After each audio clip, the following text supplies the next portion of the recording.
ఇవాల్టి నుంచి ఢిల్లీ అసెంబ్లీ సమావేశాలు జరగనున్నాయి. 27 ఏళ్ల తర్వాత బీజేపీ అధికారంలోకి రావడం, 10 ఏళ్ల తర్వాత ఆమ్ ఆద్మీ ప్రతిపక్షంలో కూర్చోనుంది. దీంతో సమావేశాలు వాడివేడిగా జరిగే ఛాన్స్ ఉంది.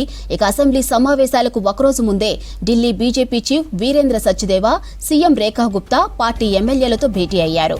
బీజేపీ శాసనసభ పక్ష భేటీలో ప్రతిపక్షాలను ఇరుకును పెట్టేందుకు వ్యూహంతో వెళ్లాలని నిర్ణయించారు.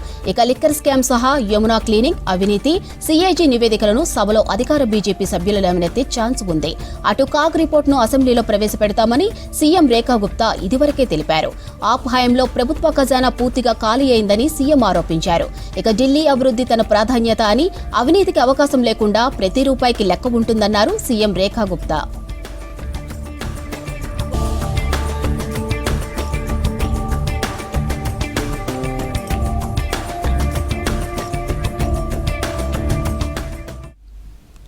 మాజీ ముఖ్యమంత్రి అతిశీని ప్రతిపక్ష నాయకుడిగా ఎన్నుకున్నారు ఆప్ ఎమ్మెల్యేలు. ఇక బీజేపీ ప్రభుత్వం ఎలక్షన్ ఇచ్చిన వాగ్దానాలను నెరవేర్చాలని ఆప్ ఎమ్మెల్యేలు డిమాండ్ చేయనున్నారు.